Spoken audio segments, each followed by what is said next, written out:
Hello बच्चों, let's see this question से consider the following electronic energy level diagram of hydrogen atom.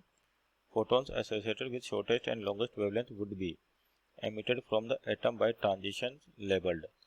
तो पहले तो यहाँ पर की कॉन्सेप्ट की बात करें. आपके पास हो क्या है कि एनर्जी जब भी आपका फोटोन या इलेक्ट्रॉन हाई एनर्जी लेवल से लो एनर्जी लेवल पे स्ट्राइक करता जंप करता है तो कुछ ना कुछ एनर्जी रिलीज करता है इन टर्म्स ऑफ फोटोन. तो यही रिलेटेड क्वेश्चन है आपके पास. तो पहले तो की कॉन्सेप्ट लिखिए यहाँ पर. तो की कॉन्सेप्ट क्या है कि आपके पास जब इलेक्ट्रॉन किसी हाई एनर्जी लेवल से लो एनर्जी लेवल पे जंप करता है तो इसको अपन एमिशन स्पेक्ट्रम कहते हैं. Emission spectrum.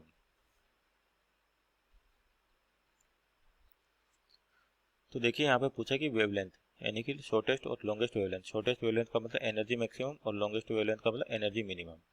तो यहाँ पर देखिए हाइड्रोजन एटम में तो एनर्जी जो लेवल होती है यहाँ पर होती है आपको -13.6 electron volt n equal to 1 जिसको अपन ग्राउंड स्टेट कहते हैं. n इक्वल टू 2 पर हो जाएगी माइनस का 3 पॉइंट यानी कि आपके पास जो एनर्जी की इक्वेशन होती है ई ये होती है माइनस का 13.6 Z square by N square. तो जेड तो 1 है आपके पास, एन क्या होगा एनर्जी लेवल्स होंगे आपके पास.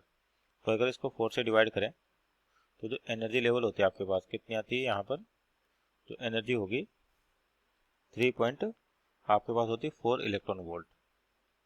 3.4 इलेक्ट्रॉन वोल्ट और यहाँ पर हो जाएगी 1 पॉइंट माइनस का 1.51 इलेक्ट्रॉन वोल्ट. और n इक्वल टू 4 पे कितनी थी 0.85 इलेक्ट्रॉन वोल्ट नेगेटिव में और इनफाइनाइट पे क्या होगी 0. तो अब देखिए यहाँ पे सभी के ट्रांजिशन निकाले अपन. पहले तो जैसे यहाँ पर बी लाइन दे रखी है तो बी का ट्रांजिशन कितना है 3 से 2 का. तो बी की बात करते हैं यहाँ पर. तो आपके पास जो डेल्टा ई है यानी कि एनर्जी गैप निकालें किसके लिए बी के लिए.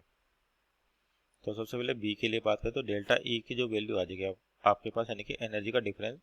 तो डेल्टा ई का आपके पास यहाँ पर कितना 3.4 है और यहाँ पर कितना 1.51.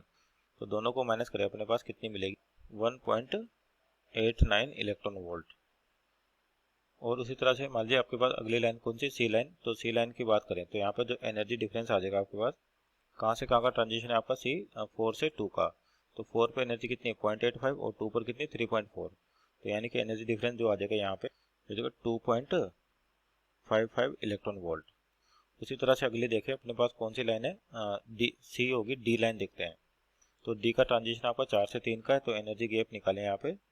तो 4 पे कितनी एनर्जी 0.85 और 3 पर कितनी 1.51 जैसे कि 0.66 इलेक्ट्रॉन वोल्ट. और आपका क्या बचा ए बचा. तो ए का ट्रांजिशन आपका इनफाइनाइट से 4 तक. तो यहाँ तो जीरो है से आपके पास. तो यहाँ पे जो एनर्जी गैप आ जाएगा आपके पास सिंपल 0.85 इलेक्ट्रॉन वोल्ट. अब आपके जो पास जो एनर्जी होती है ये क्या होती है एच बाई लेमडा यानी कि अगर एनर्जी ज़्यादा होगी तो वेवलेंथ आपके पास कम होगी. तो यहाँ पे सबसे शॉर्टेस्ट वेवलेंथ की बात करें कि सबसे शॉर्टेस्ट क्या होगा आपके पास. तो यहाँ पर देखो एनर्जी 1.89 2.55 0.66 और 0.85. तो सबसे ज़्यादा एनर्जी आपको ट्रांजिशन मिली है सी से. तो ज़्यादा एनर्जी तो लेमडा मिनिमम होगा यहाँ पर. लेमडा मिनिमम कहाँ से कहाँ को सी से डी का ट्रांजिशन यानी कि सी. उसी तरह से लेमडा मैक्स निकाले हैं. तो एनर्जी सबसे मिनिमम आपको दिख रही है डी पर यानी कि 0.66 इलेक्ट्रॉन वोल्ट.